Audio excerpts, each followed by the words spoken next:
Need containers. We're gonna start basic history of containers. What they do for us, where can we use them. In the old days, every time a business needed a new application, they had to buy a new server. Let's say they are using microservices architecture, they have to deploy order service separately, they have to deploy product service separately, payment service separately, notification service separately. That was the pain, because adding a new server is pretty expensive. It's very expensive. That was a complete structure. Back then, they were following that structure. This could be a separate AWS server, separate AWS, or separate AWS server. Whenever they have to add a new server, add a new app, they have to use a new server. That was the biggest pain point. Businesses were spending more money or more capital on acquiring new servers.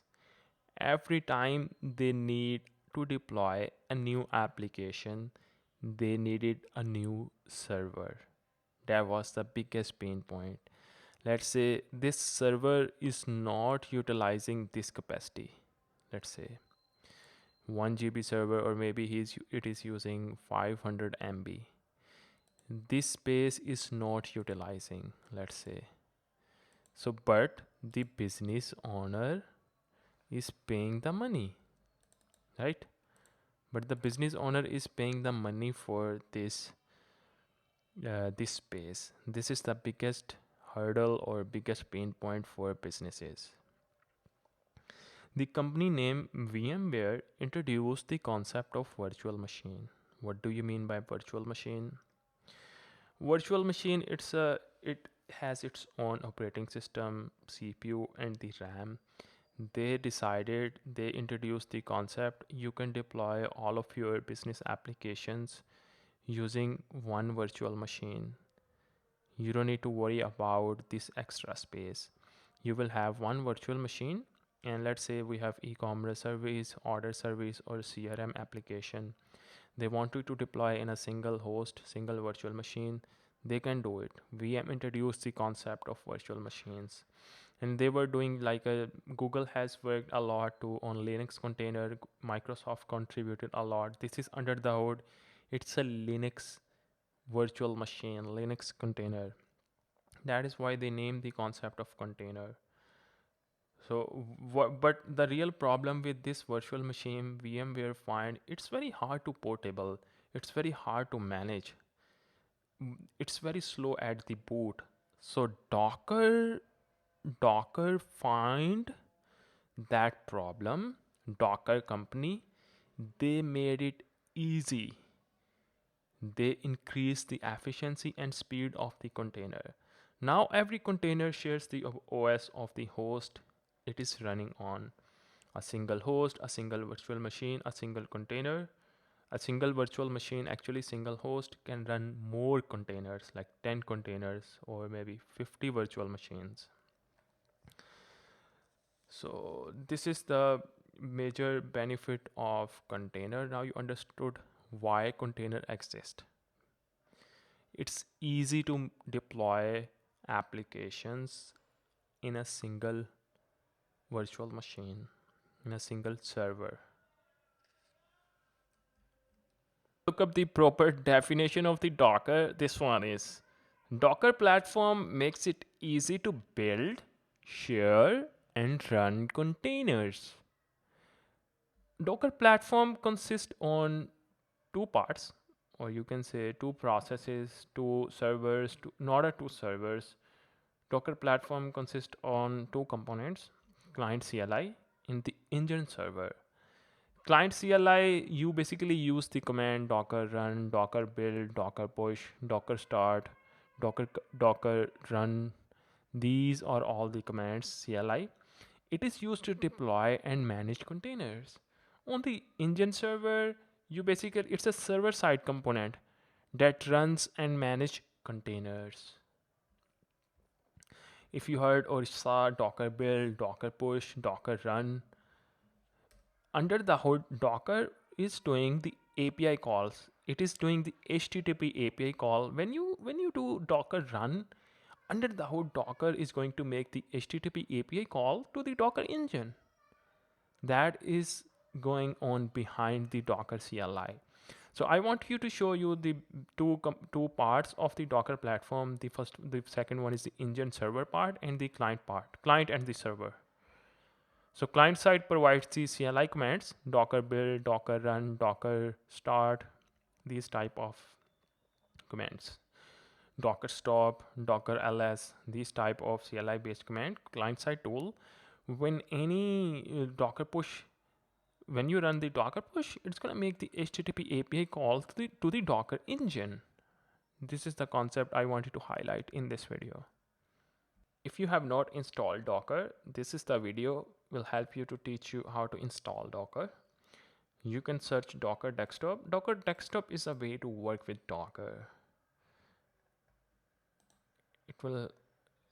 You need the Docker Desktop, right?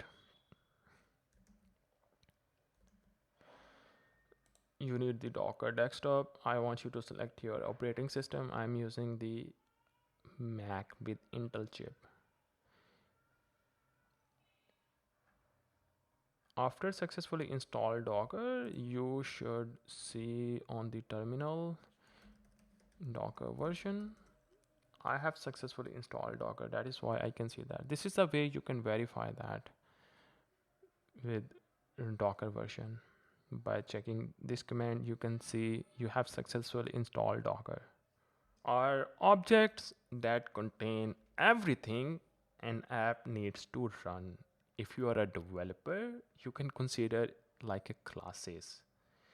An image will have your source code, image will have your dependencies, image will have operating system, OS file system.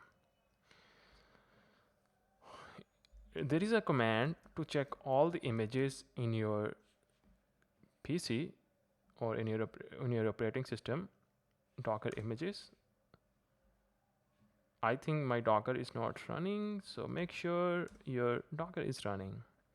You can start the Docker desktop to start the Docker by using the Docker desktop.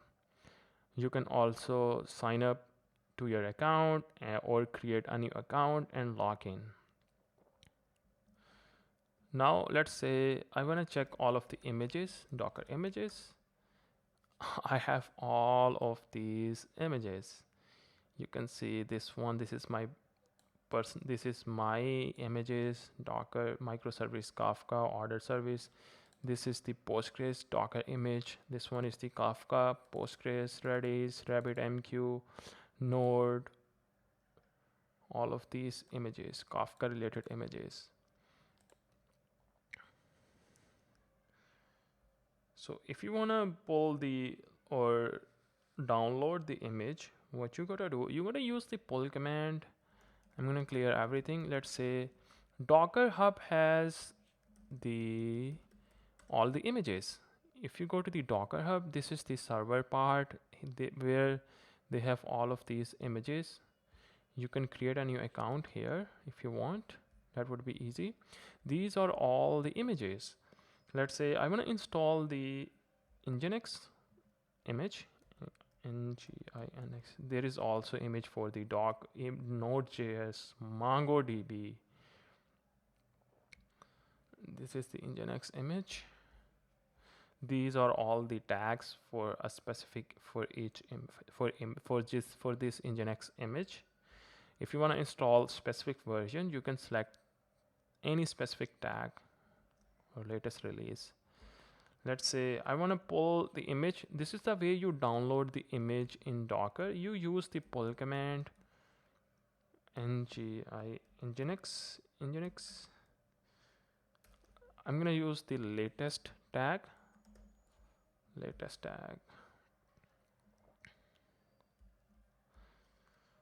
And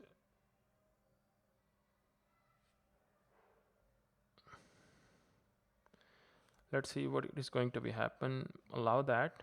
It's gonna pull the Nginx image from the Docker Hub and install on my PC. install on my machine.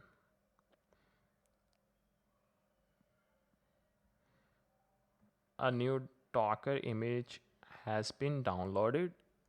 If I check this command, Docker images, you should see the Nginx. Where can I? This one.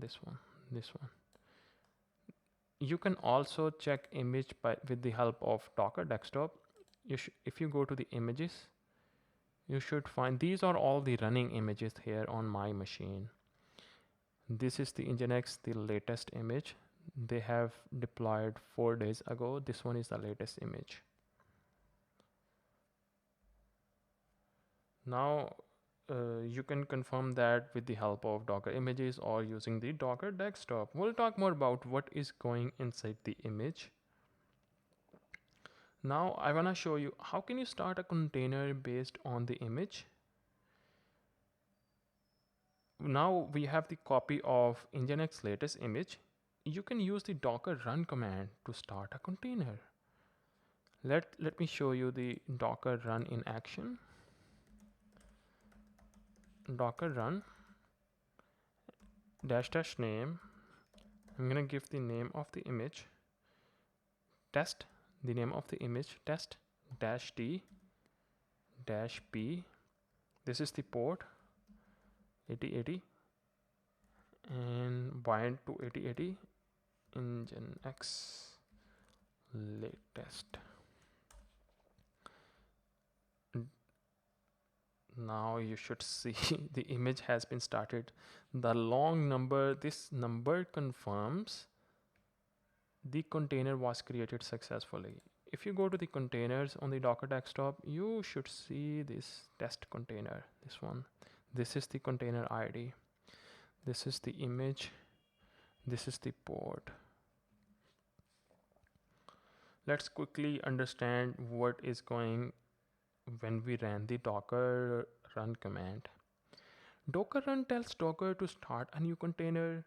The name flag, this one, the name flag told Docker to call this container test, and -t flag told it to start the container in the background. It means a detached mode. Start the container in the detached mode. So it does not take over your terminal. The -p flag, this one, told the Docker to map the port 80 in the container to the port 8080 on your Docker host. Use my machine 8080 and use the container port 8080 and do the mapping. So whenever you go to the 8080, it's gonna use this 80 port in the Docker container. Finally, the command told the Docker to base the container on Nginx latest, this one. This is the base, this is the image. To create the container based on this image. And if you want to see all of the running container, you should see Docker PS. It's going to give me all of the running containers on my machine. Right now I am running Postgres, that's running on my background. This one is our container about a minute ago. You can recognize that based on the container ID from the long number printed. You should also recognize the image ports, image, this one, the ports, you can see that, and the names column. If you want to execute the container, run the following command to attach your cell. If you want to see what is going on inside the container, there is a command docker x execute it test, the name of the container. I want to run in the form of bash root at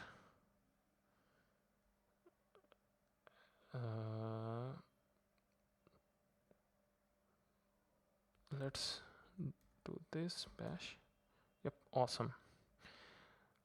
Interactive mode. Your shell prompt. Now I can see what is going on. This IT means interactive mode and bash interactive. So I can see what is going inside the container. What is inside the test container, right? So you can use ls-l.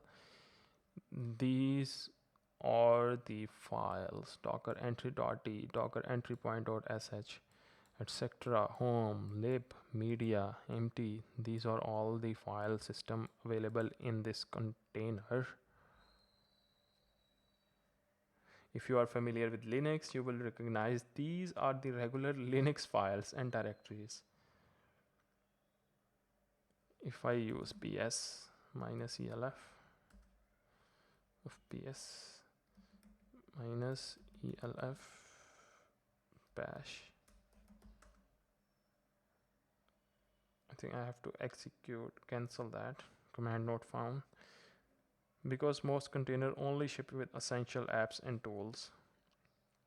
If I write the type exit,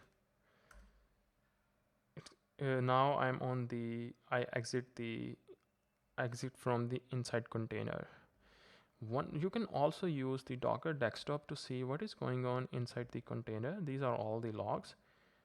You can inspect that. You can use this one. This is the way we use the ls-l. What was the command we used? I think ls-l bash, I think. These are all the files available inside this container. You can look at, this is inside the container: system, temp, all of the user, bin, lib4, lib64. You can check the stats. Ooh, awesome.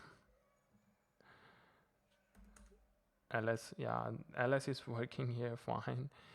These are all the files are available: bin file, bin folder, or maybe dev, docker entry point, home. If you want to delete the container, let me show you how to do that. You should stop and kill the container using docker stop command. Docker stop, and we need to tell the container name I want to stop. I got the test. If you check, this container has been stopped. You can see it's not running. If you want to start the container, you can also use the docker desktop to start the container. You can also verify the container has been deleted by using removed by using docker ps. There is no test container. You can use rm test to remove the docker container.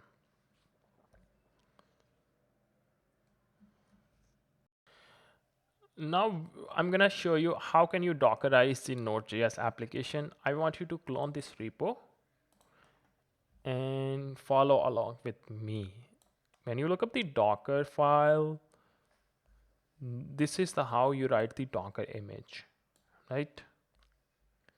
I want you to, this is just a basic simple Express.js web application, minimalistic web application. I'll teach you what are all of these commands. But for now, I just want to show you how can you Dockerize the Node.js image. How can you Dockerize Node project? We use the docker build command to create a new image based on the Docker file instructions. It will create a new image. This docker build will create a new image based on these instructions. Docker file is used to build, to tell instruction to the docker. This is the way I want to create an image.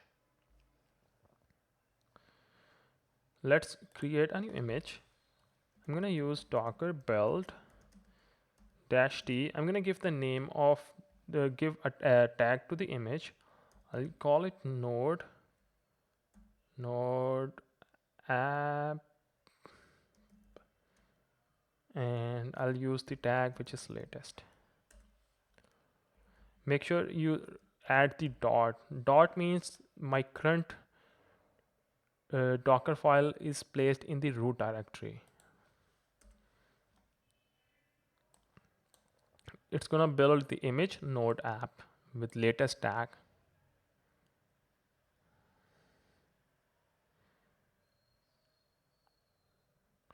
it has performed all of these steps. npm installed.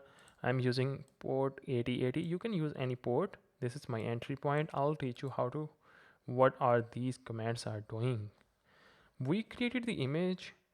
Now you can double check your images, Docker images. You should see the Node app here. This is my Node app image.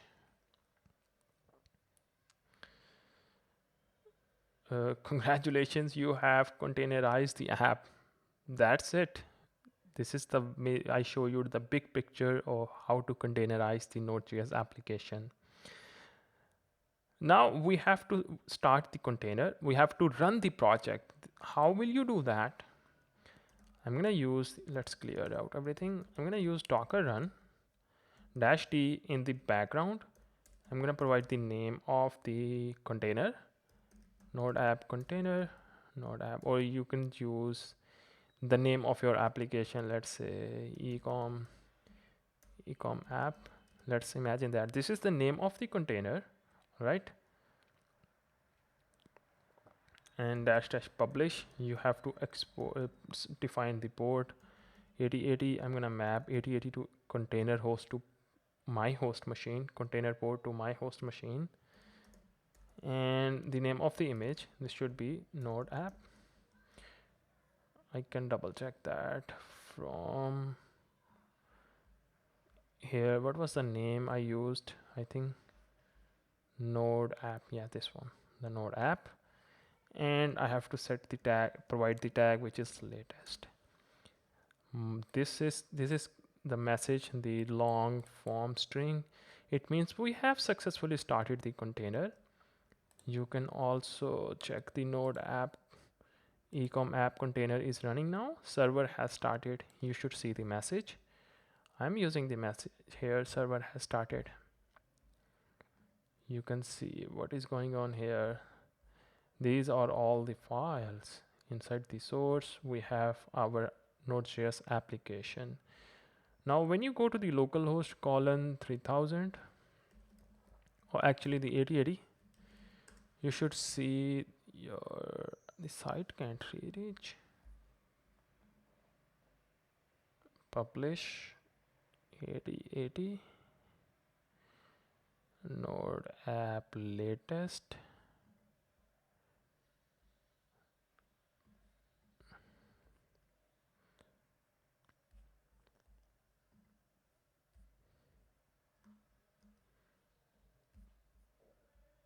Is an issue. I set the port 3000.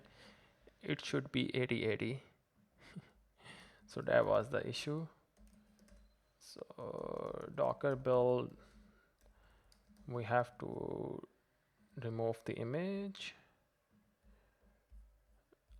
Let me remove that. It's running. First we should stop the container, delete the container. Let's remove the image.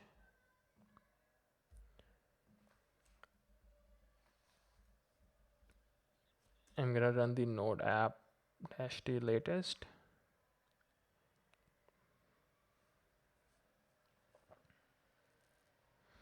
Let's run the container. Container has started. You can see the node ecom apps container. Now I should see on 8080. Oh, welcome to the node app. It's working fine. Don't worry, I'll teach you what are these steps. I just want to show you the demo. How can you Dockerize the node app? Docker image is a read-only package containing everything you need to run an application. You can see that an image can consist of your application code, dependencies, or operating system. You can create multiple containers from the image. This could be container 1, container 2. If you're a developer, you can consider image is like a class. You can create multiple objects from one class. This could be object 1, object 2. Another concept, how image gets created. Docker image has a stack of layers. One layer could be operating system, your app dependencies, your application code, and it could be another layer. This is how Docker creates image. We basically use docker run command to start a container from the image. Docker run command is the most common way to start a container from an image. Once the container is running, the image and the container are bound, and you cannot delete the image until you stop and delete the container. If multiple containers use the same image, you can only delete the image after you have deleted all containers using it. Containers are designed to run a single application or a microservice. Let's say you have an application dependent on multiple microservices. This should be a separate container. This should be a separate container. If you are building the e-commerce application, this one is the order service, order microservice, and auth microservice. This one is notification microservice. These are all services are running on a separate containers. This should be the whatever product. Yes. So let's say our application is consisted on 4 microservices. You can run each microservice on a separate container. Pulling images, you have already learned when we pull the image in Nginx. Let's say this is the Docker hub. This is the all of the images are placed here. Let's say if I search the Redis, there is the image of the Redis. You can see that. Let's say 1 billion plus downloads on the Redis. Let's say if I want to pull the image, you can use this command docker pull, and I'll say the Redis. I want to download. By default, it set the latest tag because I did not put any tag. Docker assume you want to get the latest image. I explained the concept of layers. Docker image is built based on the layers, stack of layers. If you look up the image, this is the layer 1, this is the layer 2, this is the layer 3, layer 4, layer 5, layer 6, layer 7. Docker creates image on the based on layer stack of layers. So these are all the layers. If you think like that, if this could be a separate layer, but it did not show what is inside the layer. So I can say that this is the layer, Docker layer, image layer. So we have successfully downloaded the image Redis. Now the image exists in your local repository. You can check that from Docker desktop to verify that. Because I did not set the tag, it assumes you want to get the latest tag. Redis image is consisted of at least 7 layers. You can see that. Which is in centralized places called registries. This is the registry. Docker Hub is kind of registry. If we want to push our own custom image, we can push that here in the Docker Hub. We can push our own image here. So let's say if multiple developers are working on a project, they can pull the image, your image, into their machine, and they can run the image. If you have experience with GitHub, you push the source code to GitHub. This is the same concept. You push your Docker image to the repository hub. It's called Docker Hub, and then other developers can pull the image from this repository.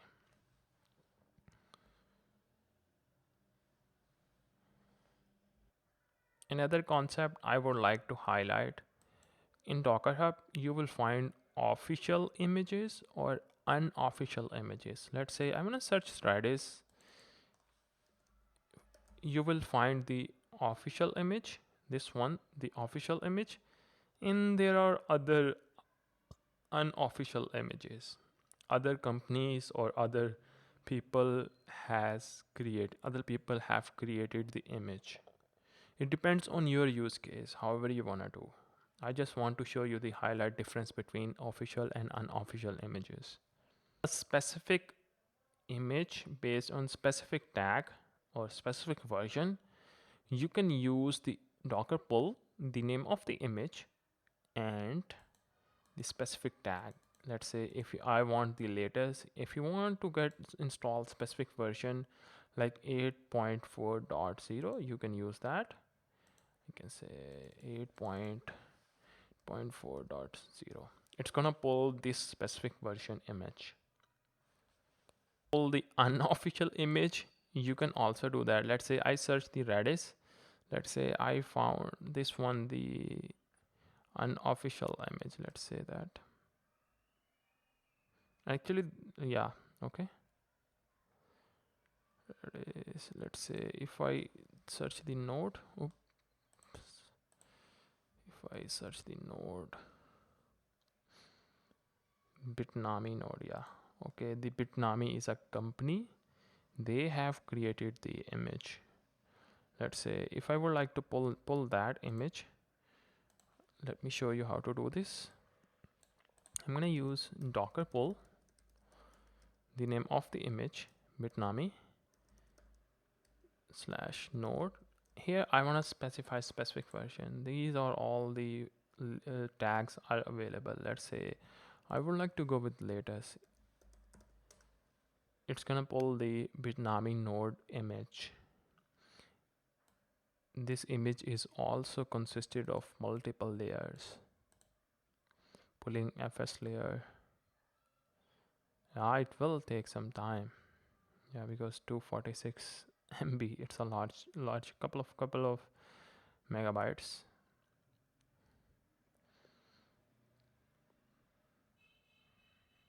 Latest image of Node.js. Another concept I would like to highlight, the image layers are readable. You cannot edit. I'm gonna pull the latest image of the node.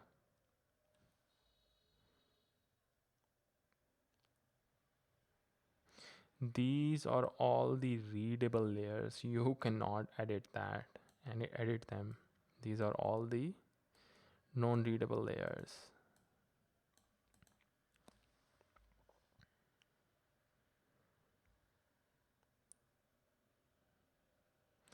But you can inspect each layer by using the docker inspect command. Let's finish this node image and then we'll run docker inspect. The image has been downloaded. Let's say these are all the read only image layers. Let's say I want to run docker inspect the name of the image and the tag. You can inspect a specific layer, each layer. Let's see that. What is inside the image?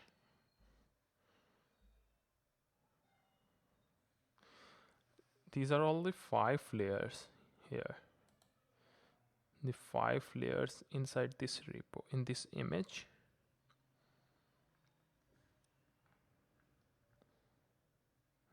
This one. These are all the layers. Actually, it's 1, 2, 3, 4, 5, 6, 7, 8 layers. This Docker node image is consisted on 8 layers. Docker inspect command is great for getting detailed image information. You can see SHA short ID. Let's look at the Docker history command. Docker history node latest. No such a image.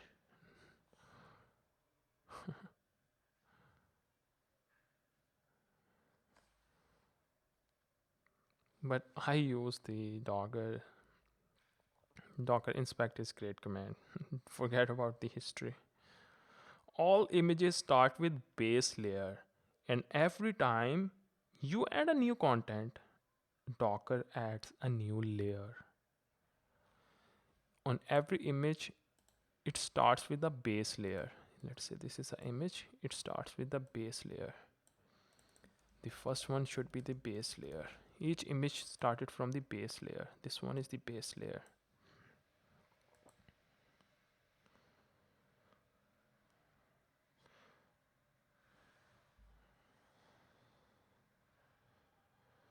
Maybe your application consisted on the first layer is Ubuntu, or first layer is Alpine. This means Ubuntu will be the base layer for the application.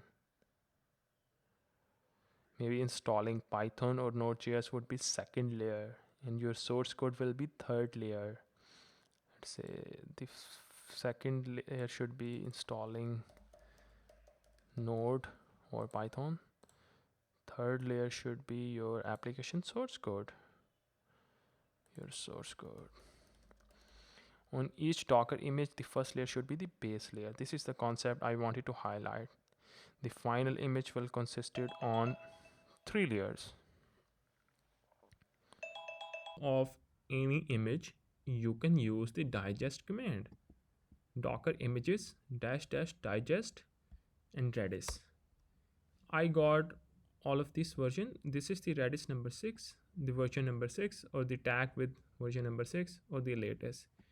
If you want to install a specific version, you can docker pull Redis and provide the version which is 6. We installed the latest one. I just wanted to show you how can you use the digest feature efficiently. If you want to delete the Docker image, there is a CLI command, docker RMI, the name of the image. Let's say I want to remove the Nginx, and you should provide the tag, which is the latest tag. Image has been deleted, you can see that. But if you want to delete image from the Docker desktop, it's very easy. You can just click on here and delete forever. It will be deleted. Let's say I want to delete the Node Alpine. I don't need to do that. If you want to delete all the images, there is a command. You can use the docker RMI. It will delete all the images. On the other hand, you can also select all the images and delete the space. It will delete all the images. You can see 1.4 GB of 28.85 GB is using. I'm currently using 1.14 GB. There is also another command -f docker RMI. Forcefully, you can use -f command to forcefully delete all the images. Containers are runtime instances of images, and you can start one or more containers from a single image. You can start this container, you can stop, or you can delete any container.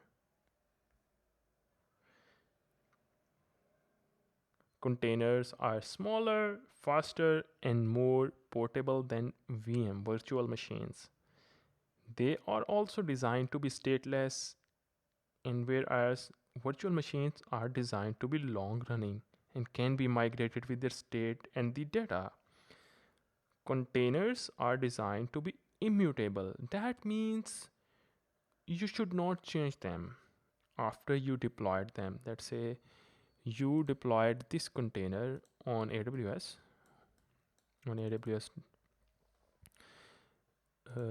Docker Hub through AWS. You deployed the on the base of Docker image here on the AWS. You cannot change that container. If a container fails, you replace it with a new one.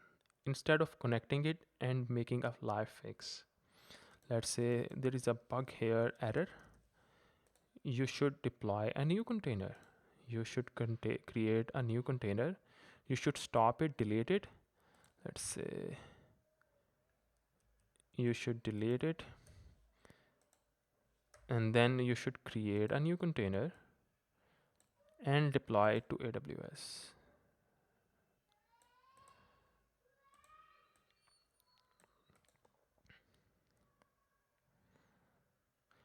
Containers should only run a single process, and we use them to build microservices app. This could be a my service 1, this could be microservice 2, this should be a this could be a microservice 3, like order service, product service, notification service. And applications with 4 services like web server, catalog, or catalog store. I'm just giving you the example. We'll have 4 containers. Let's say if I will have 4 containers, another microservice. Let's get rid of this one. This could be a store, a catalog, authentication, notification.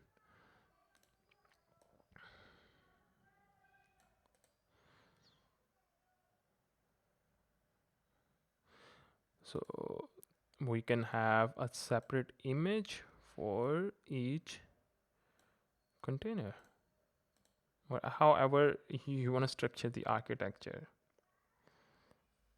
Containers and virtual machines are both virtualization technologies for running applications. They both work on your laptop. However, the ways they virtualize are very different. Containers virtualize operating systems.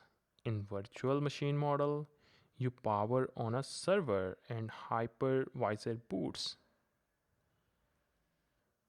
Back then days, before containers exist, companies uses virtual machines.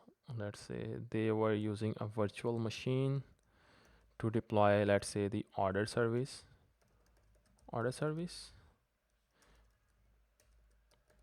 or they uses a separate virtual machine to deploy product service, or it could be a separate application for deploy catalog service, right?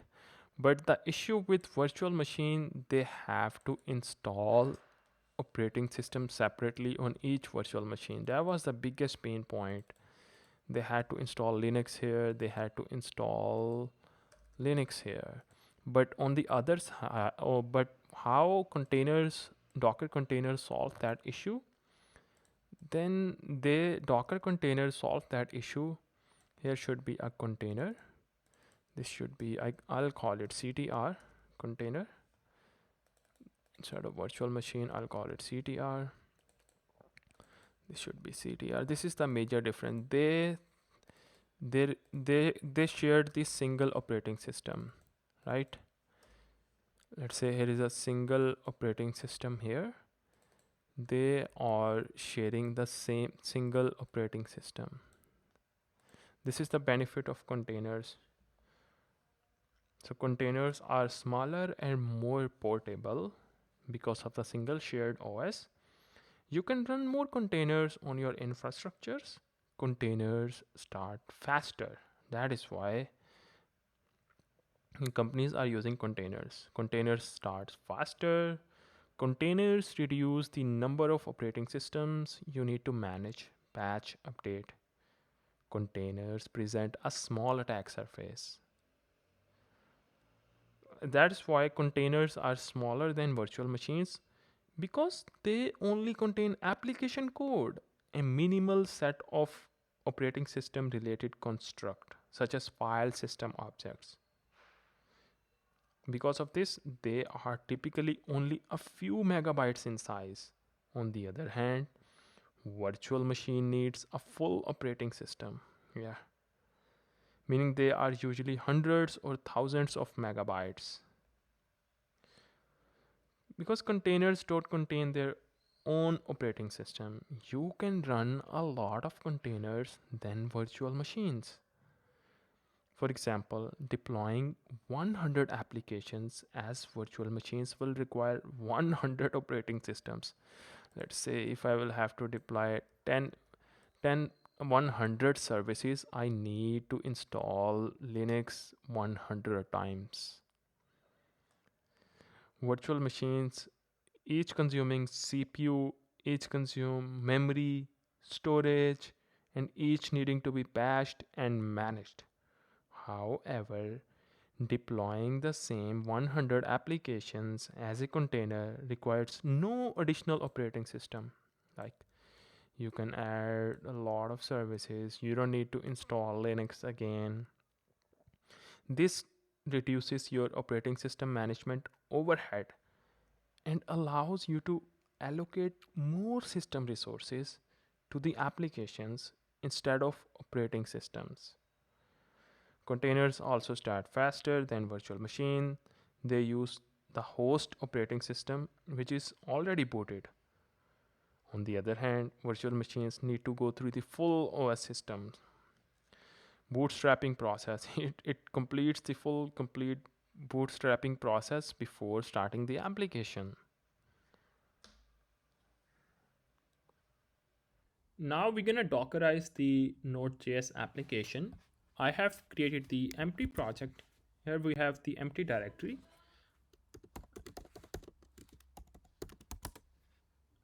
I'm gonna create package.json file and we need to install Express.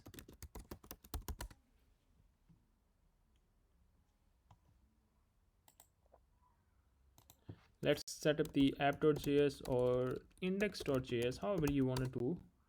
Let's use the index.js. Express, we need to require the Express. We need to create the application of the Express based application. Let's set the port. This should be process.env. I can get the port from my env file, or if I did not define any port, please set it to port 3000. Then we have to create the root route, request response, and res.json.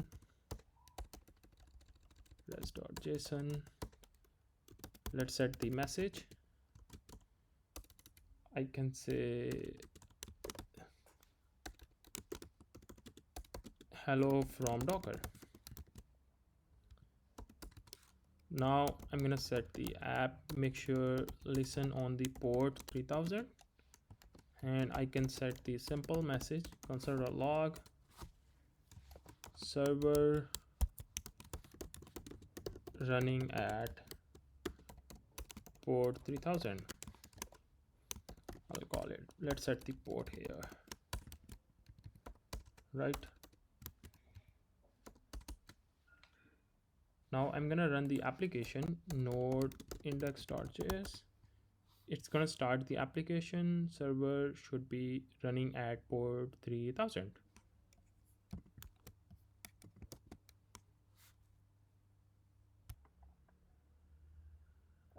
We're gonna create a Docker file here.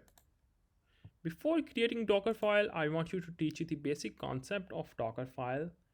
A Docker file is a version control blueprint that tells Docker exactly how to build and run your application the same way every time, everywhere.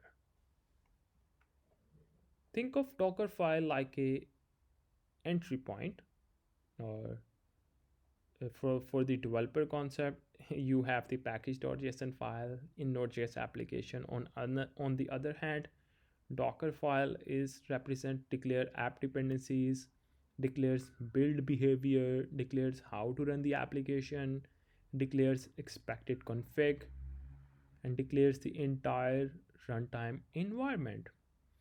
Without Docker file, Docker does not know which node version to use, where your app lives, how to install dependencies, how to start the server. Every developer has different operating system, different node version, different global packages, different configs. So production bugs appears only after deployment. With Dockerfile, if it runs in the container, it can run everywhere because Docker logs the node version, OS version, dependency install steps, startup command. This creates the builds.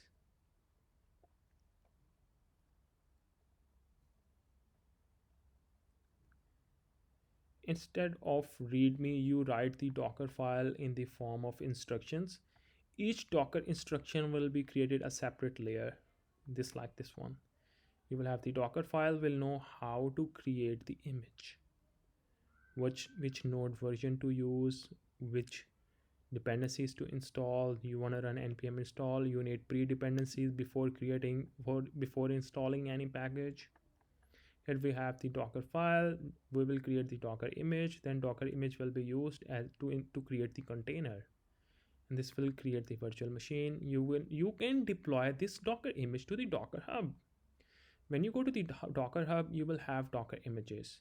So other developers can start containers based on your image.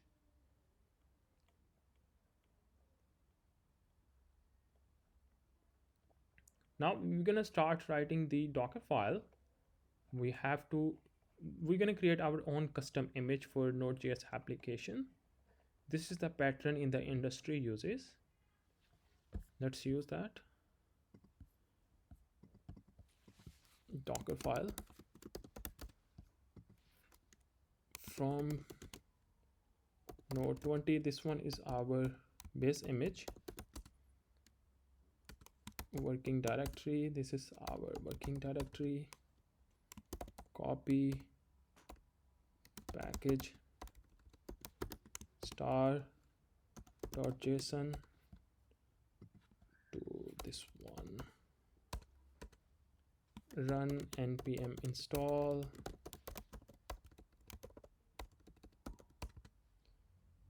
And copy dash dash.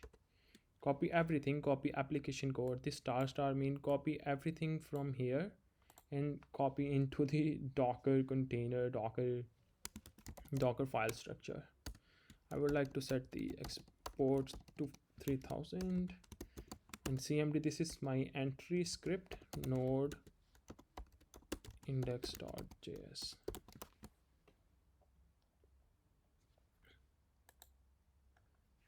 Now we're gonna just understand what is going on here.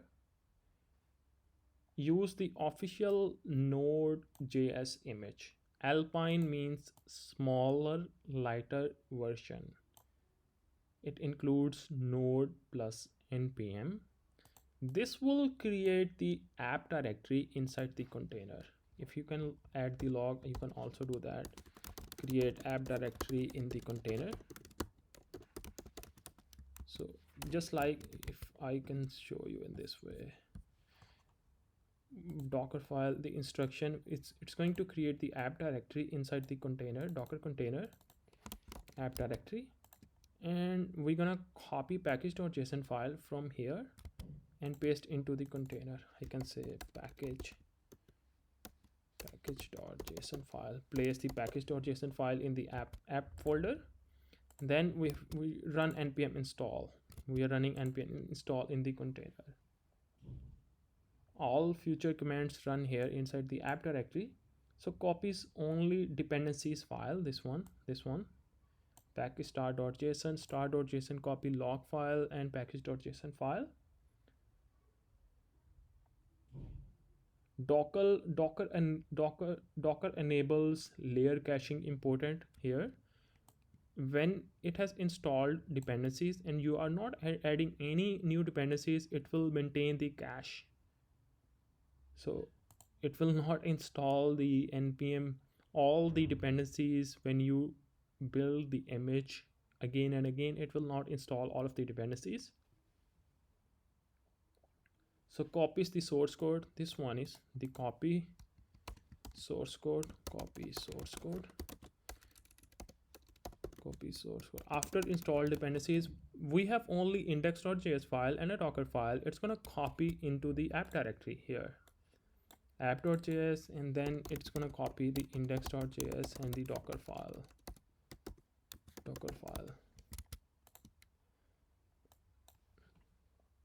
This one is documents container port. We have to set the port 3000, and command that runs when the container starts this one, node index.js file. Now our objective is to build the image. Docker build -d. We're gonna set the tag here, node docker -demo. I think my Docker is not running. I have to start my Docker desktop.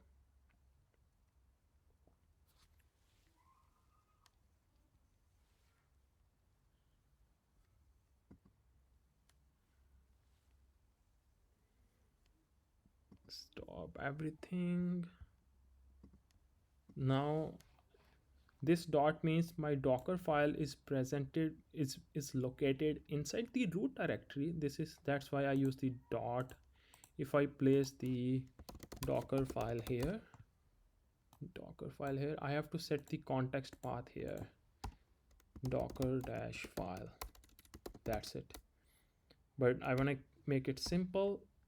Move that into the root directory, get rid of this Docker file, build -d. It's gonna build the node image for me, Docker image. This could be your custom e-commerce application, it could be any your personal project, or it could be company project. This is how they create the image. Now your image is ready. If you push that image to the GitHub, to the Docker repository, other developers can use that image. So if you look up the Docker image, you should see this image, docker build -demo. I can figure it out, docker node docker demo, this one. Now I want to start the container from this image. Do not do that. Docker run docker node demo. That was my image name, I think. Yeah, do not do that because it will give me the error. So docker run -p. We have to bind the port, my machine port, to the container port 3000 node docker demo. It's going to start the container. Yeah, now you can see that server is running at port 3000. If you go to the localhost :3000, you should see hello from the Docker. This is the big picture of Docker. This one is the host port, this one the my machine port, and this one is the container port. This is called the port mapping concept. If you can do that, I'm gonna run on separate terminal. Docker run -p. This time I'm gonna set the 4000. Let's try with that. 4000 and -e. Port should be 4000 and node docker demo. Now the app is running on localhost :4000. Localhost :4000. Yep, awesome. So you can create multiple containers for the Docker from the Docker image.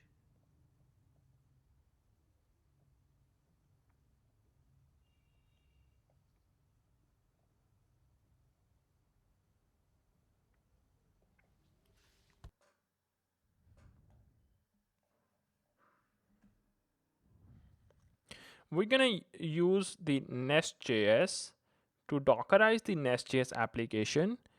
Before Dockerizing the NestJS, I want you to understand the concept first. We're gonna use two strategies, the dev strategy and the production strategy. What do you mean by dev and production? In the dev, we're gonna have two Docker files. For dev Docker file, and we need production Docker file. In the dev environment, we need hot reloading. We need to test the application frequently. npm run start dev. We need hot reloading. But on the other hand side, we have to run the compiled version of TypeScript code to JavaScript. We don't need hot reloading here. So we gotta do a little bit extra step in the production. not required hot reloading, so compiled ts2 code to JS. We're gonna have, that's why I would like to highlight the concept of how we're gonna approach, how we're gonna use the Dockerize the NestJS application. We're gonna use these two approaches because development and production have completely different goals. Do you run npm run start dev in production? No, you don't. So development products Docker strategy, we need fast feedback, hot reloading, and easy debugging, because we can fix the bugs by using running the project in development mode. On production side, we need stability, performance, security, and predictability. You care more about small image size here. On the production side, you care about small image size,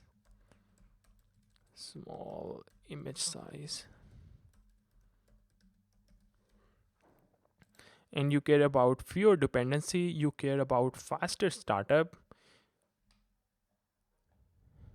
You don't care about hot reloading source code inside the container, dev tools in production environment.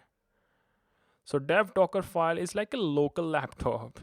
Production Docker file is like a deployed server. Clean, minimal, locked down. Why did not create one Docker file for both production and development? Because it will create the huge image. Because why? If you create the one Docker file, it will create the huge image. The size of the image will be huge. And other drawbacks is it includes TypeScript plus NestCLI. Yeah, NestCLI in the prod. I don't need that. It includes dev dependencies in the prod environment. I don't need that. Slower startup. Yes, slower startup, another issue. Larger attack surface. Most of the time, junior developers struggle on here. They create the one Docker file. So local development, for local development, we need dev Docker file and we need to persist the volume. Yeah, we also need to introduce the concept of volume. We'll do that. Volume on production side, we need a multi-stage file. I'll teach you how to do that. Multi-stage file. When do we need multi-stage file? So what multi-stage file? Let's talk about that. Multi-stage file, because in production, NestJS production, we're going to talk about, we will use the multi-stage file, Docker file. Does NestJS, I want to ask this question to you. Does NestJS need TypeScript in to run in production? No, because we need compiled JavaScript code. It needs Node compiled JS code. Under the hood, it runs code from the dist directory in the NestJS folder. Here you will have compiled TypeScript to JavaScript code. And we only need production dependencies. Yes. So why we don't need NestCLI on the production side. We don't need dev dependencies. We don't need TypeScript compiler. So multi-stage file will help us to do that. It first compile the TypeScript to JavaScript, then we get the JavaScript and we create the image from the JavaScript. First we will build, then we use the build to run the source code. Multi-stage file. This could be stage builder stage. Yes.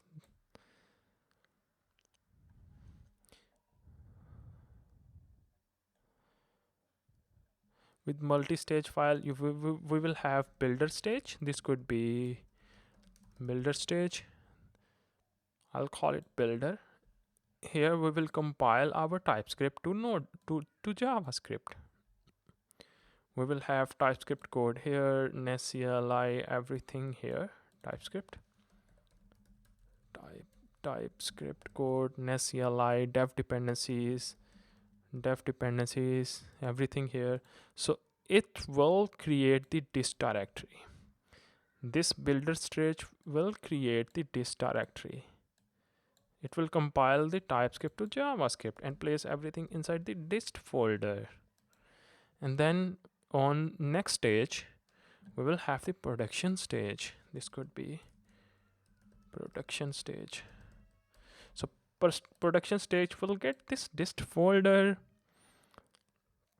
It's gonna get this dist folder and copy here, and it's gonna use the production dependencies only. Production dependencies, and it's copy the dist folder.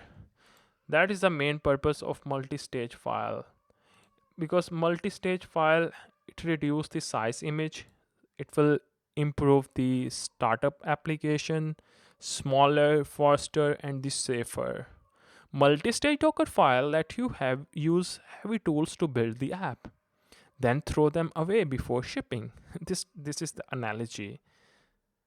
Stage 1, it's like a Webpack TypeScript build, and stage 2, running compiled JS code. You don't ship your compiler to production. That is why we need the multi-stage file in the production. So because we want smaller image, faster deploys, faster scaling, fewer packages.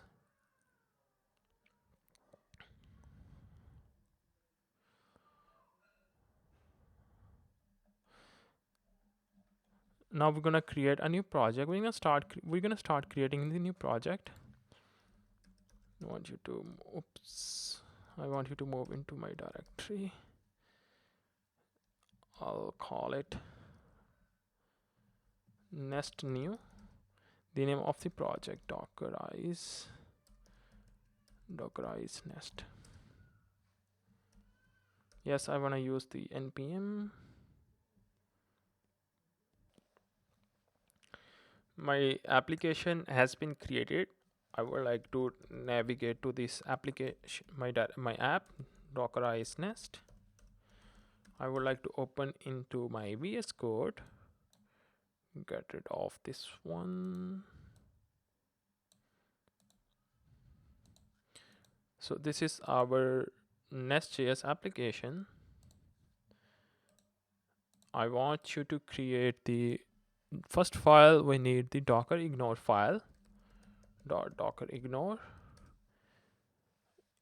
I would like to ignore the node modules. If you will not add the node modules, it will increase the image size. Git ignore. While creating the image, I don't want to add these files. This is what I am telling to Docker compose.yaml, because we don't want that in production. YAML npm -debug.log and .env.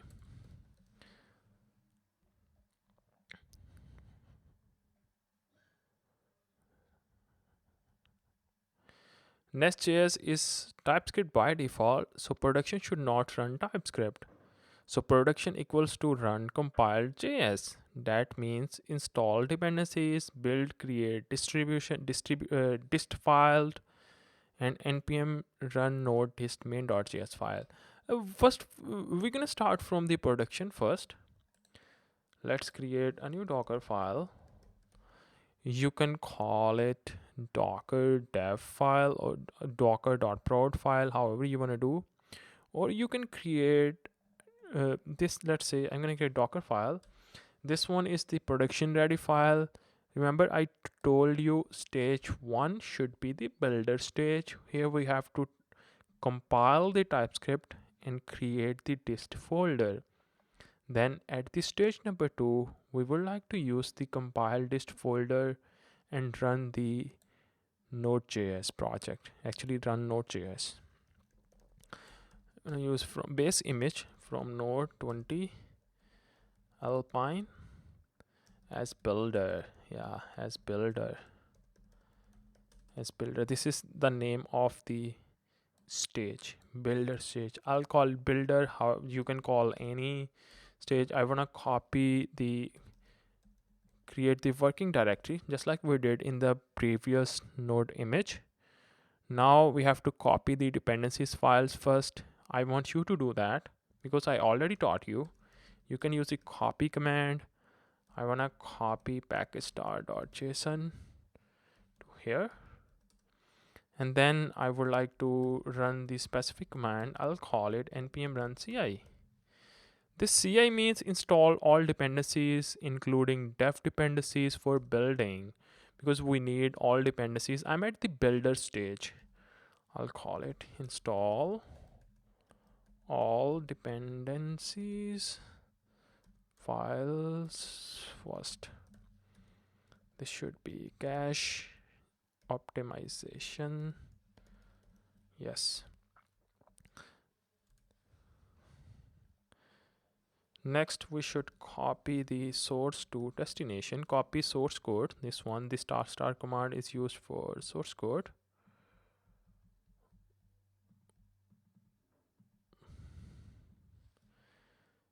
Next, we need to run the npm run build. We have to compile our source code. If you run the npm run build, there is a specific script, NestJS already defined.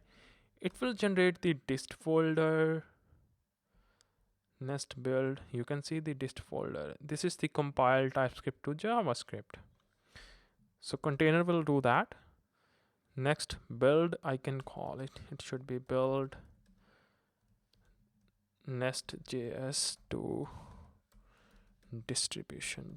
Yeah, that's it. Next, our next stage is production stage. Production stage. From node Alpine, node-20 Alpine as production stage. We're gonna define a new production stage. Working directory should be app. Create a new working directory. Now you should copy the package star.json to this directory, actually to source directory. Next, we need to install only production dependencies this time. npm ci -- omit dev, right? Copy. Now here is the magic here. We have already ready builder stage. We can use that. Copy from the builder. That's the magic part here. Copy from builder, and I wanna copy to the destination directory, to the destination app-dist. This one. Copy the dist folder. We have created that here, and I want to copy here inside the app dist folder. This is the important stuff. Next, we should expose port. I'm going to set to 3000. This is one should be cmd. I'll use the node index dist main.js file. That's it. So builder image has dev dependencies, TypeScript CLI, stuff like that. This one, builder stage. Production image is smaller, only runtime dependencies. Smaller image, it will create smaller image in faster deployment. So we use the copy package.json file before npm run ci, because if code changes but dependencies not, Docker reuses the cache. That is why we use a package.json first. It makes the rebuilds faster. npm ci, as I told you, we need both dependencies. Install all dependencies files first. Dev plus production. So in production, we use only stable builds. Next, we need the dev file. Docker file .dev. Dev file is pretty easy, or it's a simple, and copy everything from the production Docker file, get rid of that copy. I don't need the build stage here because we will have only single stage. Get rid of everything. This time we can use the TypeScript in the dev Docker file. We can run a specific script, npm, I'll call it run start dev. We want to run the project in dev mode. Instead of CI, we can run the npm install everything. Package.json app, that looks good. Because dev containers are not optimized for size, they are optimized for iteration speed.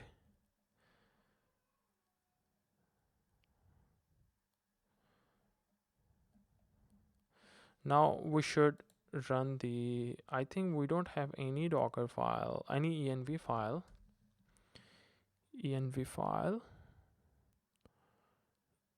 env, I can set the port here. It should be 3000. You can place any secret key here. Let's run the docker run dash env file dash p 3000 to map port mapping. I'll call it my NestJS app.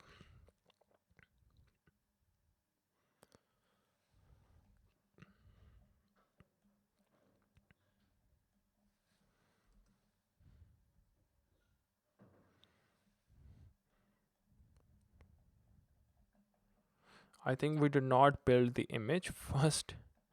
Yeah, we need to build the image. Docker build dash t nest dash prod. Let's first build the prod image. For production, it's gonna use the Docker file, this one.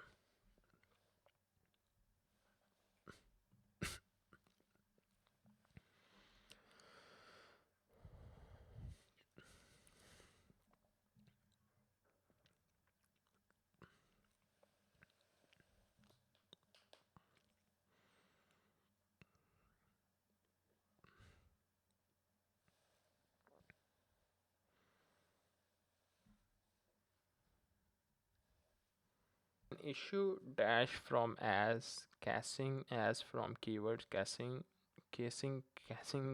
not casing, it's casing not match. I think as is in the capital. Let's do that again. Now it has already installed all the dependencies. Next time it will not install all of the dependencies. It's gonna pull the cached dependencies. I think my image has been created. Now we should run our application. Let's do that. Docker run dash p, set the port from host to container port dash env dash file dot env nest dash prod. That was awesome. Our application is running. I should test that by going to the localhost colon 3000. NestJS application is working fine. Now development run, we can do that. Let's run the development mode. Docker build dash f. Here because we have, this should be a docker file.f. Docker file.f. We are gonna build the image with custom image name. This should custom docker file name. This should be docker file.dev. That is why I use the dash f and dash t nest dev. This one is here. Build the docker image called the nest dev. It's gonna install all of the dependencies, the production dependencies and the dev dependencies.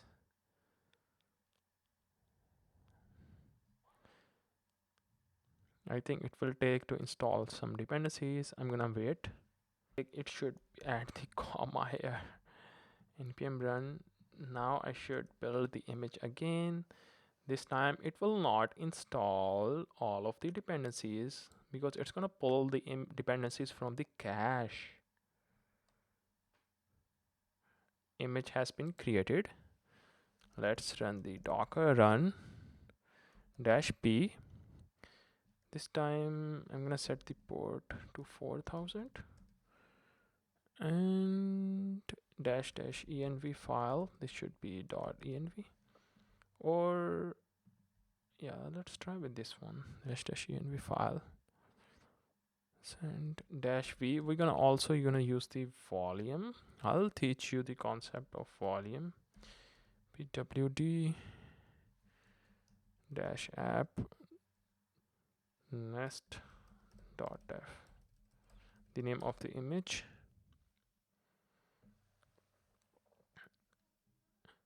It's gonna run the application in development mode. Awesome, awesome. Let's do some changing here. In the app.service, I'll call it I am running in on dev mode. Change the application. Now my application is running.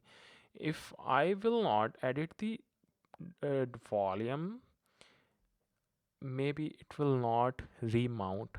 We're gonna use volume in proper way. Don't worry about that. I just wanted to show you the concept of volumes. Aha, it's an issue. Here is an issue. Remove that. Delete this one. Container stop. Everything. Do it again on the dev mode -v. This time I should use the 3000.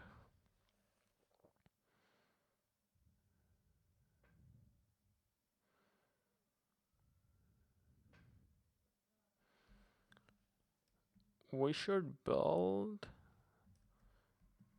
Let's try to check that. Oh, it's working on 3000 because we set the 3000 port here. If I change anything here, hello world, I'll revert back to the hello world from NestJS. Save the application. You can see hello world from NestJS. That's amazing. So you have learned how to run the NestJS, how to Dockerize the NestJS application in development mode and production mode. Before using Docker Compose, I want you to understand it. Docker Compose exists to run multiple containers together as one application using a single command. Maybe your application is consisted of, let's say, MongoDB. Your application is consisted of, let's say, Redis. Application, let's say your application also need RabbitMQ or Kafka.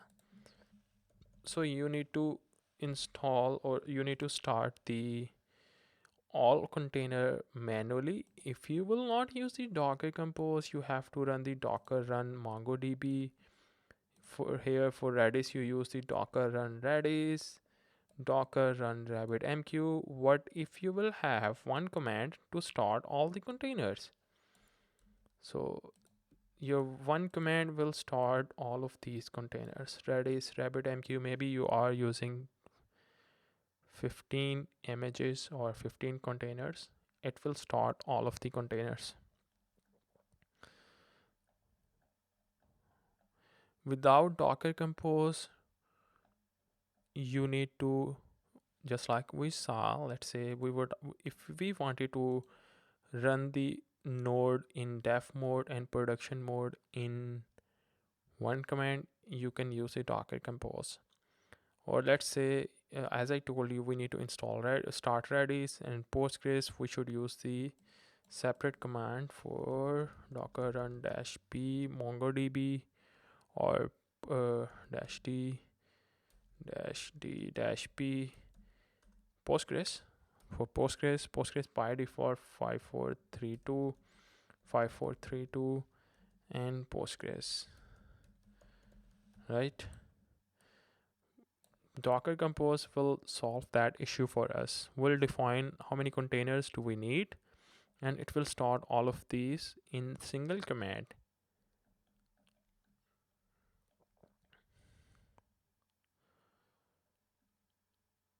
You describe all of your entire backend system in one file. What services exist, how they are built, how they talk to each other, what envs they need, what ports they expose, what volumes they use.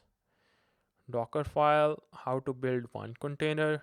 Docker file means how to build one container. For Docker Compose, how multiple containers work together. Docker Compose, how multiple containers work together. This is the concept of Docker Compose. Maybe I will have 4 or 3 or 5, 6, 7, 8, 10 containers. Let's say we're gonna set the Docker Compose file. Get rid of this. But I can stop every container. Actually, get rid of this. Everything, the random container name.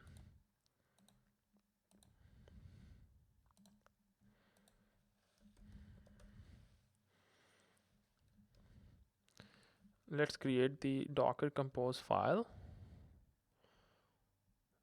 Close all. This should be the docker-compose.yaml file. Services and API. The name of our application, I'll use the NestJS API or however you want to do, backend, whatever you want to call. The context should be where is your Docker file. My Docker file is located inside the root directory, and the name of my Docker file is dockerfile.f, because we would like to do some hot reloading in development mode. That is why we need to use the Docker Compose, because we want to start all of this container with single command in dev. Do the port mapping from 3000 to 3000. What's my env file? The name of the env file, it is -env. You can also create a separate env file for development and production. For volumes, I want to persist it because we want to implement the hot reloading. Don't worry, I'll explain the volume concept in more detail in the future videos.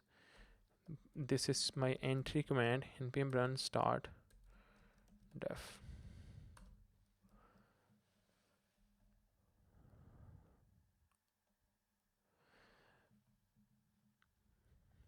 We have an API service. I'm telling to Docker how you will create the image.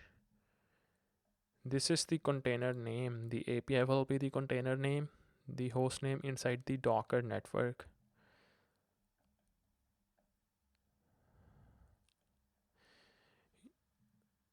We want the hot reloading, that's why I put the docker file.dev. Compose lets you choose which Docker file to use per environment. For port mapping, we want to my machine port, my computer port to the host to container port. If you will not do that, you cannot access the application from localhost :3000. You should keep secrets out of the Docker file.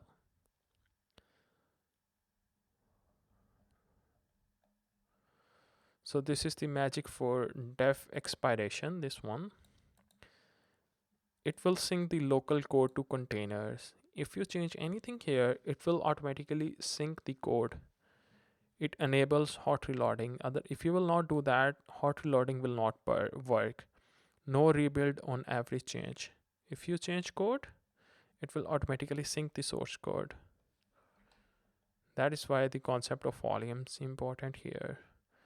CMD in Docker file will override the CMD in Docker file. Dev uses start.dev, production using node dist-main.js file. So you need Docker Compose when your app depends on other services like Postgres. We did not add more services here. Postgres, let's say Redis, Kafka. You want one command to start everything.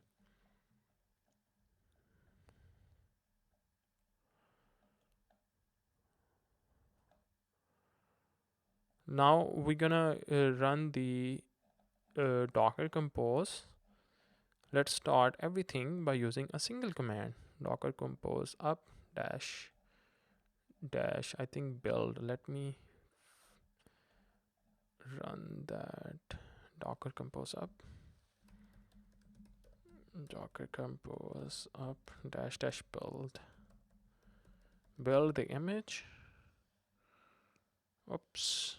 Context not allowed. Context not allowed. What does it mean?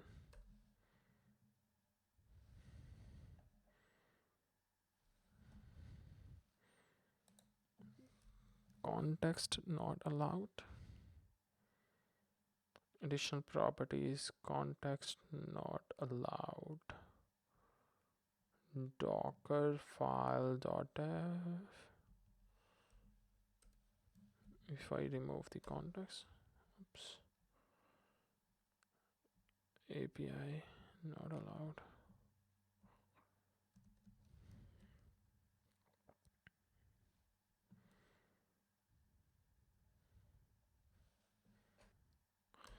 I forgot to add the build command here. Build should be inside the build, this one. Now it should work. Docker Compose up dash dash build. It's gonna create the image, API image. It will take some time to, I think, already working now. Awesome. You can see that my application is working. This is Dockerize Nest application. This is the API container. Now my application is running fine. If you want to look inside the container, if you want to see all of the files, we have app directory. Inside the app, we have the source code, source directory. You will also see the node modules. I'm gonna go to the localhost colon 3000. Hello world from NestJS. So Docker Compose is working fine. If I change anything here inside the app controller, hello world from Docker Compose, change, application is reloaded because we set the volume here. It will sync our current this source code to the inside the container. Hello from the Docker Compose. It's working fine. If you run the Docker PS, clear everything, Docker PS, you should see your container. If you want to see the logs, as I showed you, -f, the container name, container, the API container, which one? This one. You can see the logs, but you can see the logs here. Logs on Docker desktop. It's working fine. You can also go into the interactive mode. If you will see ls, you should see there is an app directory inside the container. All of my source code located here inside the app directory. This is this one. Here is my source code, source directory. This you can check the node version. We have 20.19.6 npm-v print, you can say that print env dash head. You can see the node env. This is my port. all of these. Docker is using these env variables.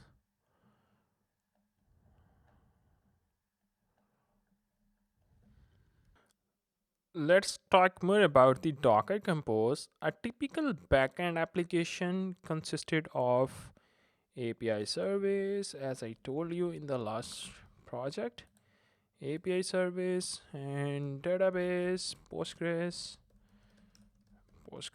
and maybe a cache Redis, and maybe a message broker, RabbitMQ, maybe some other PG admin tool, Postgres admin for managing database. Without Compose, you have to run this 6 command, 1 2 3 4 5 command to start all of these containers. So you can use Docker Compose to start all of your containers. One command starts everything. Services automatically join the same network.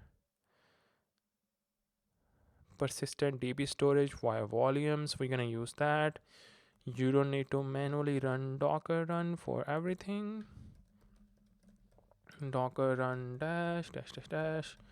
You don't need to do Docker run dash dash dash for everything, for all of your containers.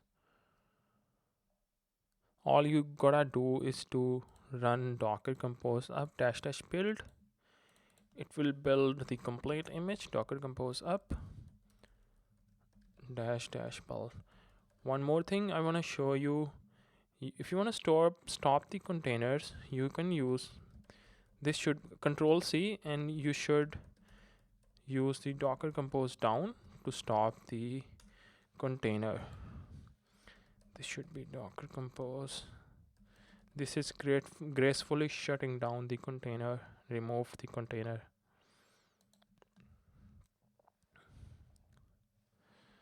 Let's talk more about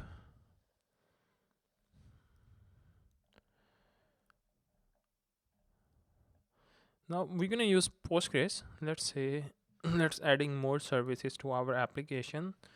Let's say I want to use the Postgres here. So to use the Postgres, we're gonna add a new service. The image should be the name of the image. I'll call it the Postgres. I'm gonna use the existing version of the Postgres which I installed already. I think I have Postgres 17.6, so you can use that one. Postgres 17.6. I already installed. If you don't have, it will install for you. Postgres image. Make sure you add the colon here, otherwise it will not work. Image, and I can set the container name. You can choose Nest Postgres. You can also use the container name here, but I did not use. That's why it used the API by default. Container name, this should be my ports. Let's map the port 5432. By default, Postgres runs on 5432, 5432, 432, and environment. This should be Postgres user.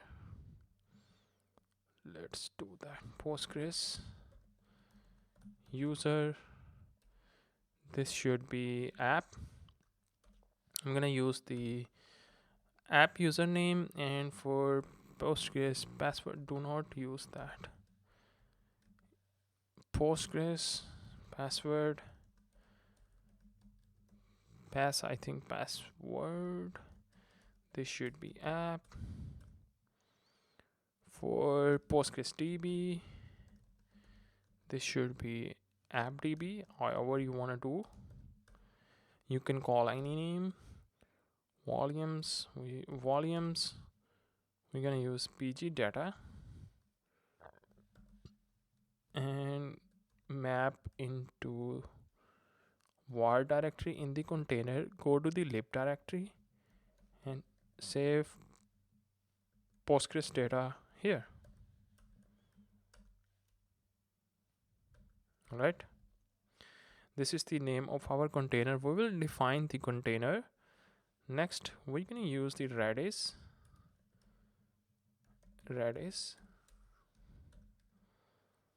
Let's set the image.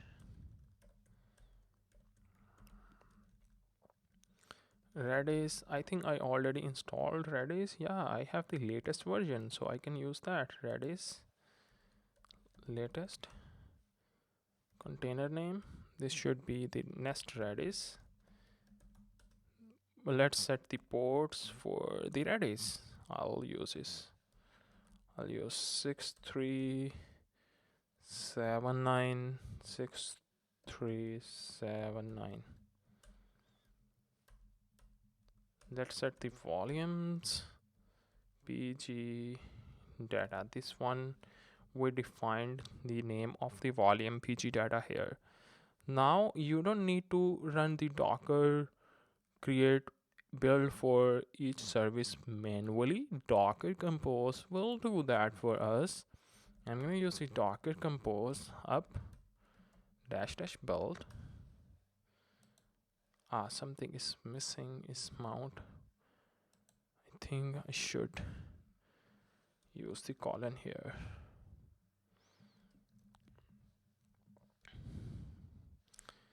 Docker Compose up build service volume services.postgres volume is missing. Mount targets volumes. Let's double check that. PG data and add the var lib. Use this. Now it looks good.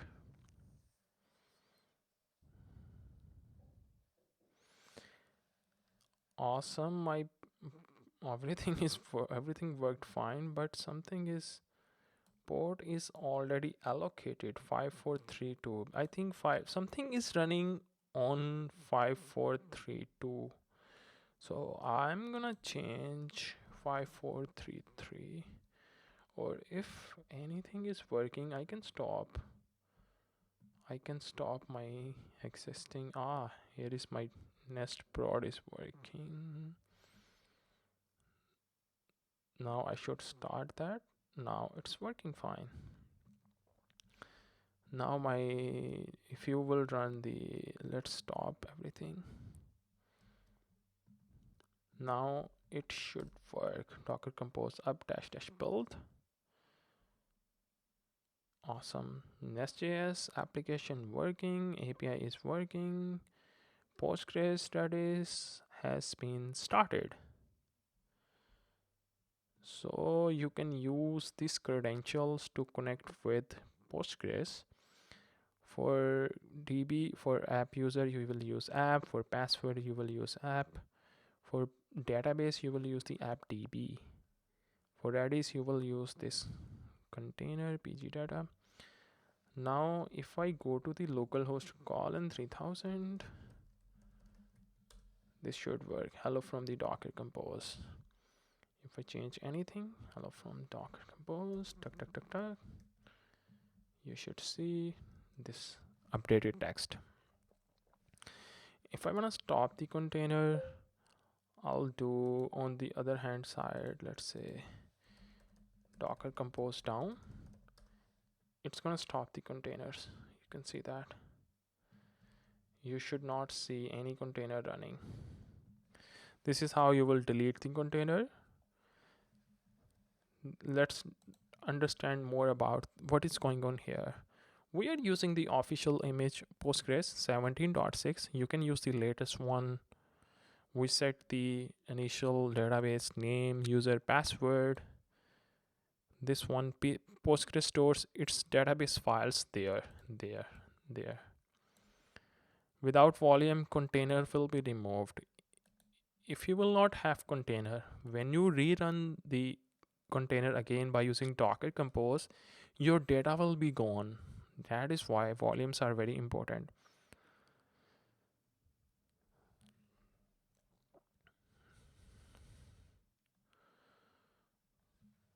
So you can use these credentials to connect with. In the ENB, you can use database host. This should be Postgres because we set that name in the Docker compose file. Postgres, this one is the container name. DB database host service database port should be 5432 or 33. Actually, I should use the 32, not 33. Database port and database user. This should be app. Database password. This should be app. Database name. This should be appdb. I think appdb. Yes. Redis host. By default, this should be Redis host should be Redis. And Redis port should be 6379. Port I already defined the port 3000.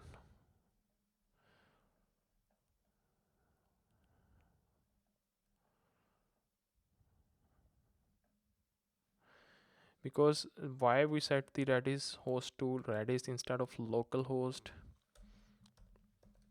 Because Redis is using this host name, the Redis container, this one, the Redis.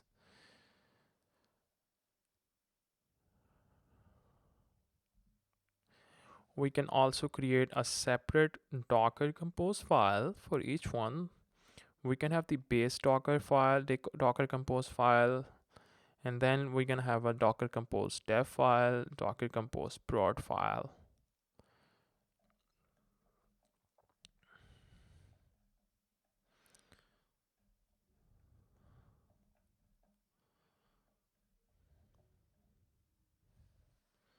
Create a separate Docker compose file for development stage, for development environment, or for testing environment, or for production environment. We can add a separate logic for volumes because we need volumes in dev environment. We don't need volumes in test environment. We don't need volumes in production environment. For the DB data, we need persistent in dev environment. For restatable, for test environment, maybe we are doing testing. We need to change, or actually we need to delete all of the tables when we rerun the application. For production, we need persistent. For build feature, we need build feature fast in development environment. For dev, deterministic. For optimize, for production environment, we need optimized. We need more logging in dev mode. That is why we use the verbose, controlled, and structured. We need separate env for for development environment, local.env, test secrets, and secure injections. Basically, the concept is we can create a separate Docker compose file for development environment, for test environment, for production environment. This could be a separate Docker dash compose. We will have the base the base base Docker compose file. This one will be shared across my other files. Docker compose file, this one should be base file, and here we will have the Docker compose dev file. I'll use the docker dash compose dev file, docker compose dev file, dev.yaml, not a file, docker compose.yaml file, YAML, and docker compose.dev.yaml. Similarly, we can have a separate file for testing and separate file for production. This one should be our base file, so we can override the default instructions from the Docker compose base file. This should be test. This should be prod. Why do we need separate file? Because we can have a separate volume strategy, separate DB data, separate DB configuration for each environment. Let's set up the base file first.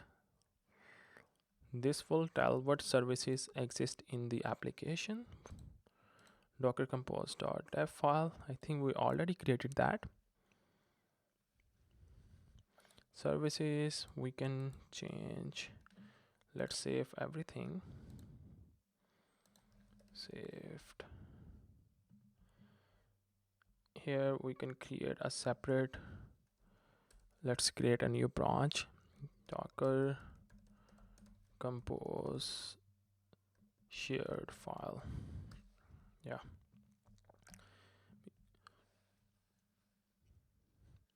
Base file, we need container name, API dash. What I can do, I want to keep it simple. Let's create, this should be the dev docker compose dot.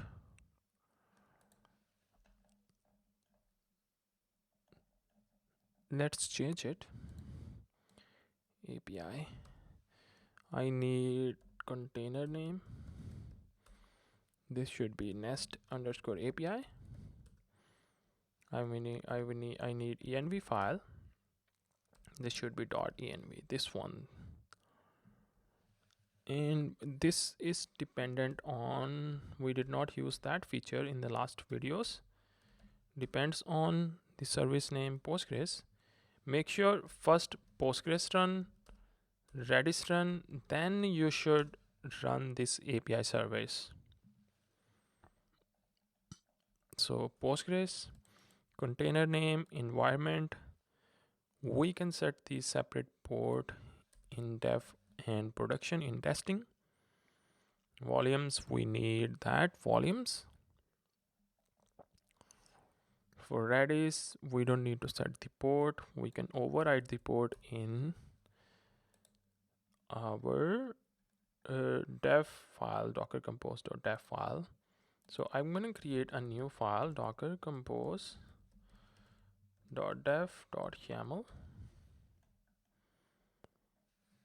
We can override configuration from here. For the dev, I need API. I can add the build command,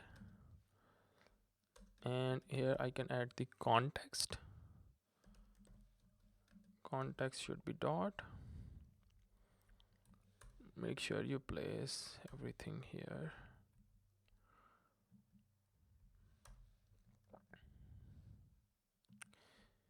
Context, and my docker file should be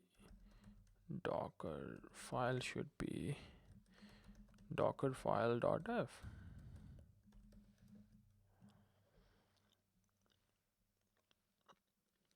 And I don't need to set the container name because we already set the container name in the parent Docker file. Let's set the port here, 3000, port mapping 3000. env, we don't need to do that. Depends on, we don't need to do that. For volumes, we need that volumes, because on every time application rerun, we would like to sync the source code into the app directory, into the container app directory. And we can set the command. This should be npm run start dev, because we want to run the project in dev mode. It adds the hot reloading. We added the hot reloading in dev environment. In dev environment, we added the hot reloading. These are all the shareable in all of the compose file. That's why I put in the base file. Instead of writing all of these commands in docker compose dev, docker compose test, docker compose production file, we put that here because we would like to share these properties, these fields, these instruction into 3 files. And fast iteration, source code mounted, easy debugging. Now we're gonna run that. Let's clear everything. Docker compose up. Actually, we need to set the path. It works from left to right. Merge. It's gonna do the merging concept. First, do this. Merge the configurations. Merge the instruction of this file to the let's use to the Docker compose .def.yaml file and up -- build build. Service ports must be mapping. What is the issue? Ports should be 3000. Oh, I should put inside here. I also need to put volumes under the. Now it should be working. Oh, what about that? Because NestJS release. Let's do this. Compose up. Everything is fine.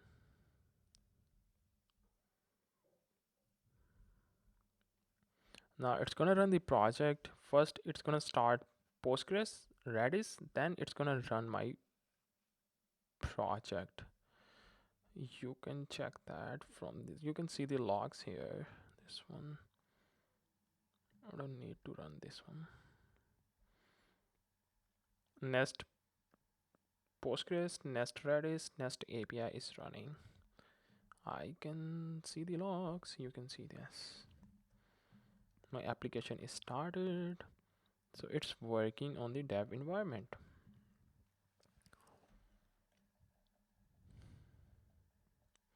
Now we're gonna set up the test environment. Let's do that. Let's create docker compose.test.yaml. What I need, let's set the services. API : build. Inside the build, I'll set the context dot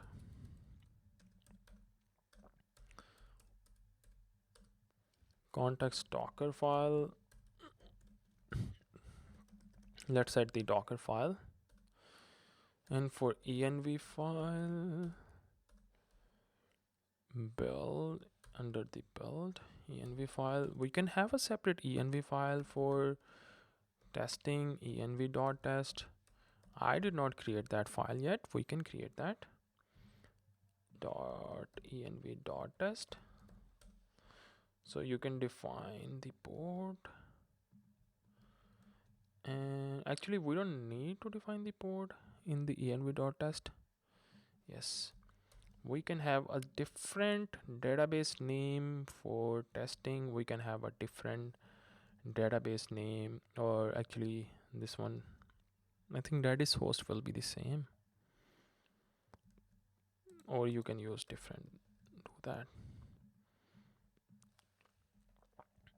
Next, the important thing, the command for this one should be npm run test.e2e. This one is our test command. For Postgres, I want to override the Postgres configuration because we're going to use a different DB. So what I'm telling to Docker, I want all of these, the properties, but I want to override the environment property. Environment, because I want to use the Postgres DB. This should be appdb and test. That's we're gonna use this DB name. Please use the Postgres username and Postgres password, and please use the different DB name. That's it for testing. And I don't want volumes in this at this case. That is why I can set the empty array volumes to empty. No, please don't persist anything. So .env.test. What are you gonna do? env.test Postgres db host Postgres 5434, because we're gonna use that inside the port. Docker compose def Postgres. Yeah, by default it's gonna use the 5432.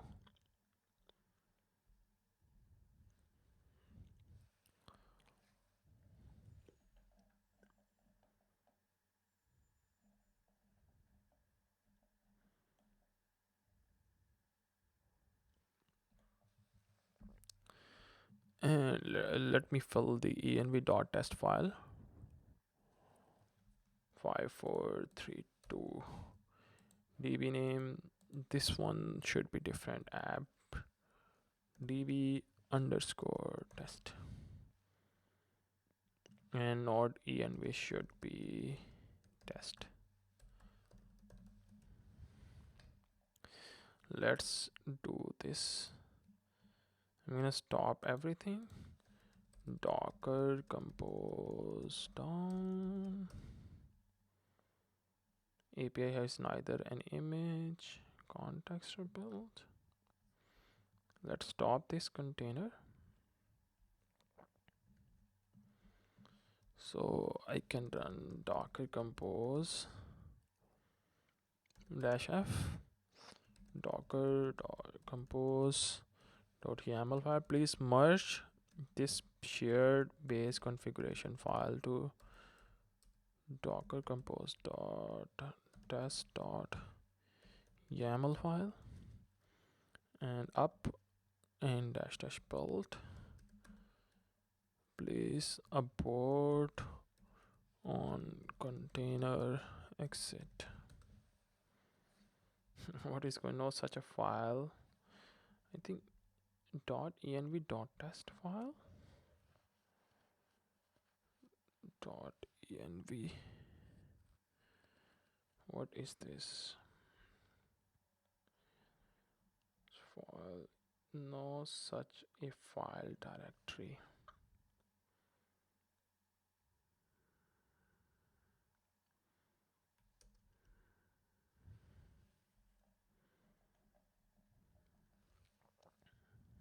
Here is an issue. I did not add the dot here. Let's do that. It's gonna pull and run everything.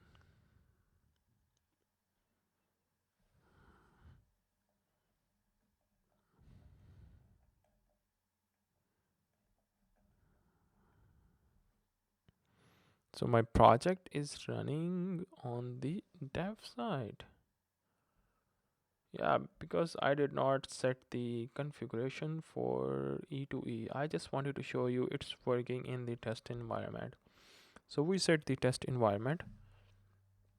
If I set the docker compose down, I think I have to remove it from here. Yeah, there is nothing is running.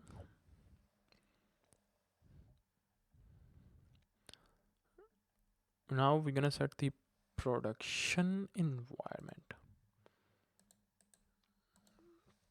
Docker dash compose dot prod dot yaml services API dash build. Let's set the context and docker file. I'll use it docker file. Let's set the port.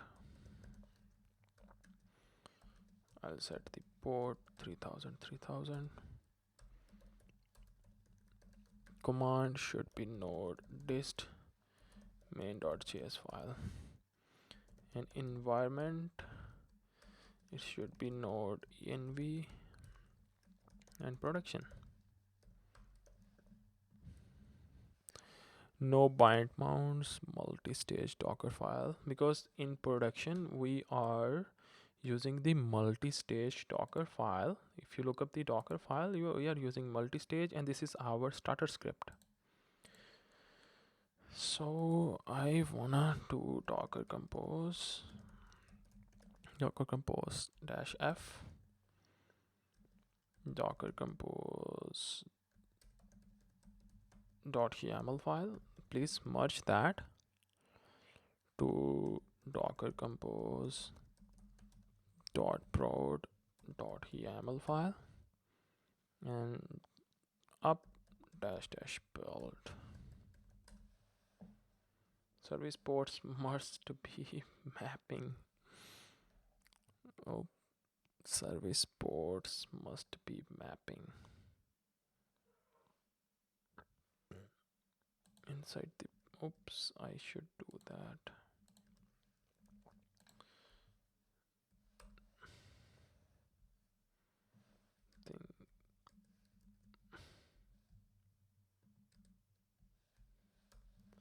I think there's an indentation issue.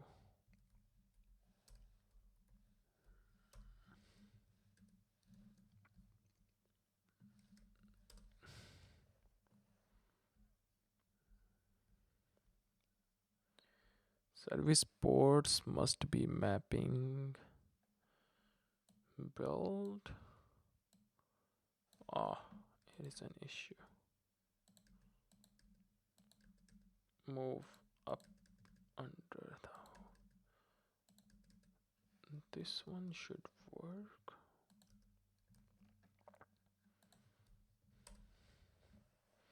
Now it's working.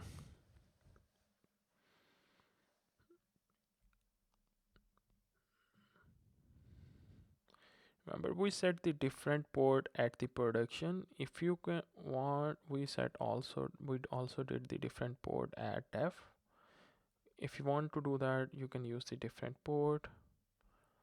Builder load docker node alpine fail to resolve source metadata. TLS host name.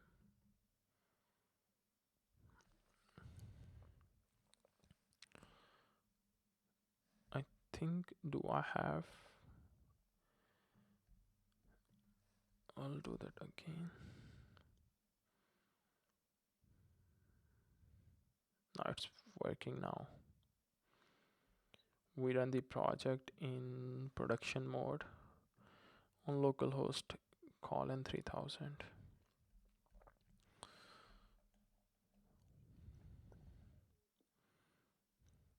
Docker compose merge the file from left to right. This one. This will be merged to this file.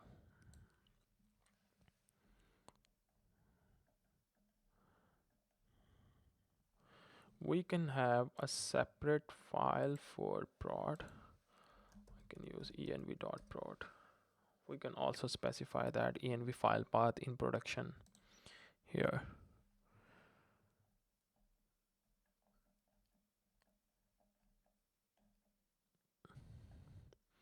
Please go to the next part to continue the Docker learning process with NestJS.